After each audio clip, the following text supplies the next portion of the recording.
বন্ধুগণ, আমাদের জাতীয় মহাসভার ৫১ অধিবেশন এখন শেষ হতে চলেছে। আমার পক্ষে এটা বড়ই আনন্দের বিষয় যে এবারকার কার্যাবলী এমন নির্বিঘ্নে সুসম্পন্ন হয়েছে।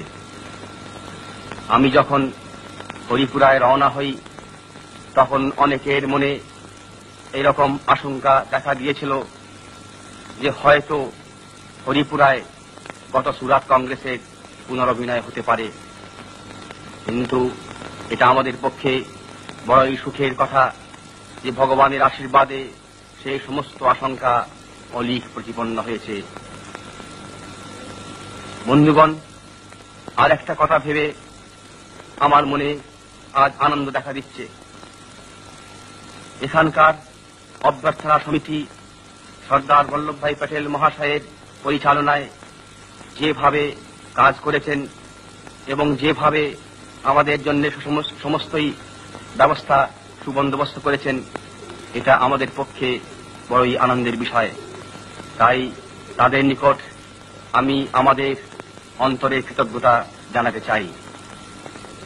এতদ ব্যতীত এখানকার স্বেচ্ছাসেবক ও স্বেচ্ছাসেবিকারা যেভাবে অক্লান্ত পরিশ্রম করে আমাদের সেবা করেছেন তাতে আমরা তাদের কাছেও কৃতজ্ঞ।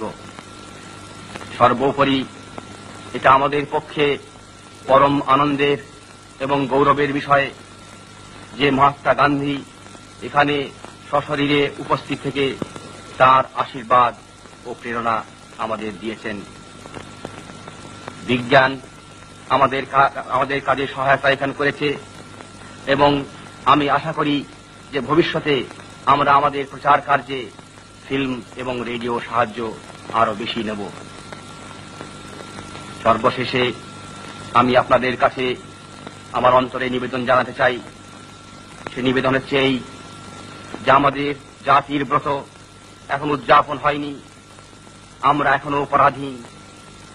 এ বিষয়ে কোনো সন্দেহ নেই যে স্বাধীনতার পথে আমরা অনেক দূরে গিয়েছি, কিন্তু তথাপি দুঃখের সঙ্গে এবং লজ্জার সঙ্গে স্বীকার করতেই হবে যে এখনো ভারতবর্ষে পূর্ণ স্বরাজ স্থাপিত হয় নাই। আগামী কয়েক মাস এবং কয়েক বছরের ঘটনার উপরেতে আমাদের জাতির ভবিষ্যৎ অনেকটা নির্ভর করবে।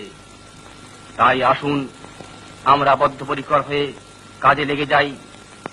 আমাদের পরস্পরের মধ্যে সমস্ত বিবাদ বিসংবাদ আমরা পরিত্যাগ করি। আমরা সকলে এক প্রাণ হয়ে দেশের সেবায় আত্মনিয়োগ করি এবং স্বাধীনতা লাভের জন্য অগ্রণী হয়ে আমরা আমার সামনেই চলি। বন্ধুগণ, আমরা সকলে দাস হয়ে জন্মেছি। আসুন আমরা সংকল্প করি যে আমরা মরবার পূর্বে স্বাধীন হব। বন্দে মাতরম।